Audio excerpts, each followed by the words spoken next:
Hey everyone, and welcome back to Tech Support Mondays. Let's talk about social media. Have you ever been scrolling through your feed and wondered, why am I seeing this? Or maybe you felt a little overwhelmed by just how much random content is coming at you. The good news is, you have way more control over your social media experience than you might think. Today, we're going to pull back the curtain and show you just how it all works in simple, easy to understand terms. We'll start by explaining the mysterious thing called the algorithm. Then, we will show you how to train your feed, customize the ads you see, protect your privacy when you post, and even check a few secret security settings you probably didn't know about.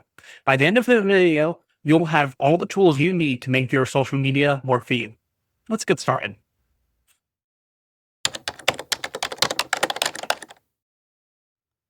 So let's start with that big techie sounding word, the algorithm. All the algorithm really is a personal shopper for your social media feed. Its only job is to learn your taste and show you things it thinks you'll find interesting, or to sell you things it thinks you'll find interesting. So you stay engaged and have a good time on the app and want to engage with the app more. It learns about you by watching how you use the app. It pays attention to the signals you send it, like the posts you like, the videos you share, and the comments you leave. It even notices how long you pause to watch a video or look at a photo. Now, a common myth is that your phone is listening to your conversations to show you ads. In reality, it's just the algorithm is incredibly good at guessing your interests based on activity in the apps. The things you search for, the profiles you visit, and what your friends are interested in. It's not magic. It's just a program that's designed to figure out what you like.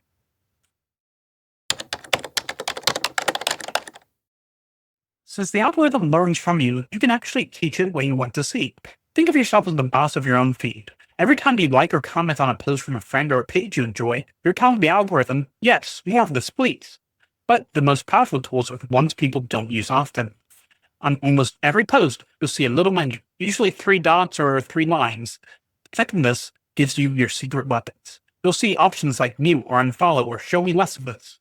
Using these buttons is the clearest way to tell the algorithm what you don't want to see, which helps it learn your tastes even faster. It's also important to know the difference between unfollowing and unfriending. Unfollowing simply hides someone's post from your feed without ending the connection. They'll never know what you did. It's a great drama-free way to quiet down your feed. And here's a tip most people don't know about. On some platforms, you can create friends lists, like one for close family. This allows you to view a special feed with posts only from those people, giving you a focused and clutter-free way to catch up on who matters most. It also sometimes allows you to share with those people exclusively, so you don't have to let everyone know your private updates, only meant for close family or friends. Taking these steps can clean up your profile and control your online presence, ensuring it reflects who you are today.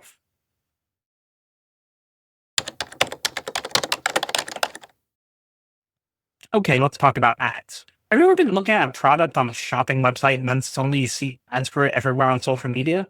It can feel a little creepy, but it's just another part of the algorithm at work. It sees your interests based on your activity and tries to show you ads that things are relevant. But just like your feed, you have control here too. Every social media platform has a section in its settings, usually under settings and privacy, called ad preferences or ad settings, or something along those lines. This is your control panel for ads, and here you can see a list of topics the platform thinks you're interested in. If you see something that's totally wrong, you can remove it. And here's a really useful tip most people miss. On almost any ad you see, there's an option to tap and says, why am I seeing this ad? This will tell you exactly why it is shown to you. Maybe you visit a certain website or like a similar page. It's a great way to understand how it works, and from there, you can choose to see fewer ads like that.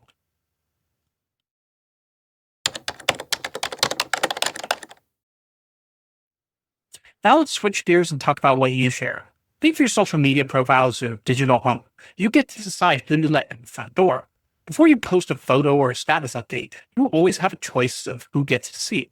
The most common options are public, which is like shouting in a park for anyone to hear, or friends, which is like having a conversation in your own living room. It's always a good idea to check this thing before you hit post to make sure you're not oversharing. If you want to know more about what the outside world can see of your profile, there's a fantastic feature you should use. Most platforms have a view as or view as public button. This lets you see your own profile through the eyes of a stranger, which is the best way to make sure there isn't any personal information visible that you'd rather keep private. One last thing is privacy. Be mindful of location. Your phone's camera can sometimes save the location where a photo was taken. If you're not comfortable with that, you can turn this feature off in your phone's main camera settings. It's a simple step that helps protect your privacy.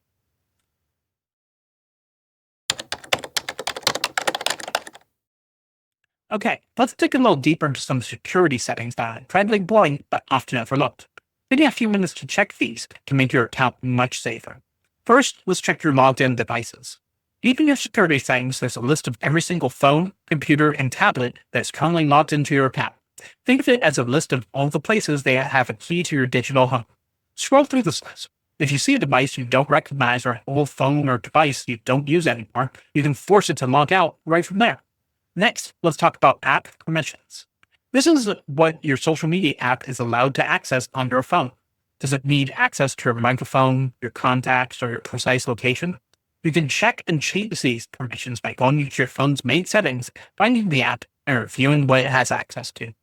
Finally, there's something called off-platform activity. In simple terms, this is when social media platforms use data from other websites and apps you visit. It's why you might search for a vacation spot on a travel site and then see ads for it in your feed. You can go into your settings and see a list of these websites, clear the history, and even tell the platform to disconnect this activity from your account moving forward.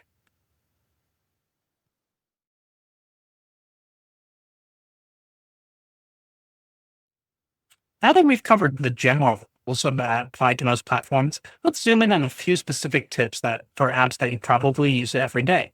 First up, Facebook. Facebook has been around for a long time, which means you might have posts from years ago that you've completely forgotten about. A great tool for this is your activity log. You can find it in your profile page and lets you see and even delete or hide old posts, photos, and anything else you were tagged in, and comments you've made. This is a simple way to do some digital spring cleaning so that your profile reflects who you are today. Next, let's talk Instagram. Instagram is very visual, and sometimes you want to share moments that are a bit more personal. For that, use the close friends feature for your stories. Before you post a story, you can create a special list of people who are in your inner circle. This way, you can share fun behind the scenes moments with just that, while your other stories are still visible to all your followers. And finally, for TikTok, the For You page is famous for learning what you do and what you like very quickly, but you can help it learn even faster. If you're scrolling and land on video that you have zero interest in, don't just scroll past it. Instead, press and hold down on the video. A menu will pop up and you can tap not interested. Doing this a few times will immediately start to improve the videos it shows you.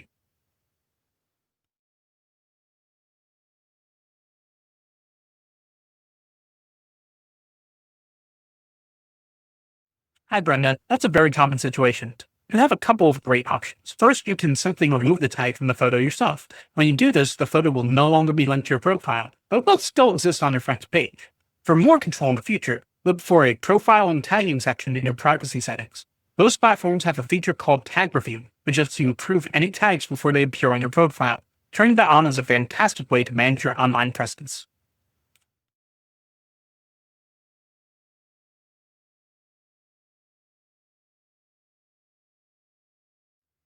Hello, David. While there isn't a single reset button, you can definitely give your algorithm a fresh start by retraining it. Spend about 10 to 15 minutes actively telling it what you don't like. Go on an interested spree. Press and hold on videos or click the three dots on a post and select not interested or show me less of this. Also, take a moment to unfollow some of the old accounts or pages that no longer match your interests. It might take a day or two, but you'll start to see your feed quickly change for the better.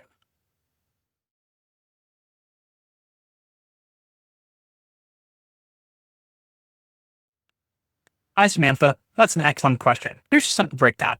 Unfollowing is when you don't want to see that person's post anymore, but you're okay with staying connected as friends. They won't know you're unfollowed button.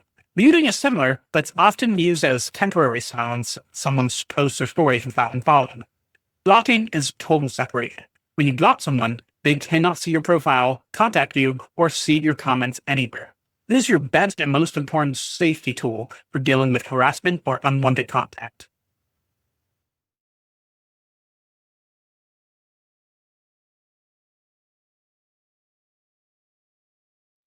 Hi, Mike. Yes, absolutely.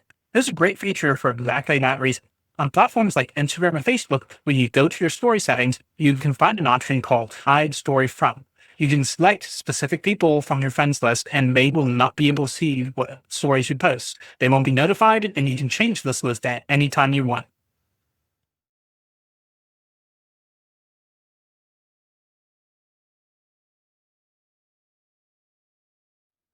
Hi, Emily. Think of hashtags as labels that organize posts into categories. When you click on a hashtag like hashtag gardening, you can see all the other public posts that have used that same label. For personal posts that are just for friends, they're mostly for fun. But if your profile is public, using a hashtag will help people who share your interests discover your posts. It's a great way to connect with and post with wider conversations about a hobby or topic you care about.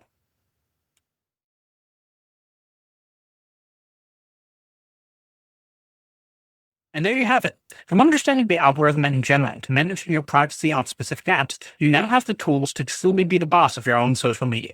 It's not about being a tech expert. It's about knowing where to find these simple settings and make your online experience safer and more enjoyable. Remember, this isn't a one-time chore. Making a habit of checking on these simple settings every so often will make a huge difference in the long run. So what's one tip from today's video that you're going to try right now? Let us know in the comments below. If you found this video helpful, please give it a thumbs up and subscribe to our channel. And don't forget to hit that notification bell so you never miss our weekly tech tips. For more guides on making tech simple and stress-free, you can always visit us at 123mapwebsites.com. Thank you.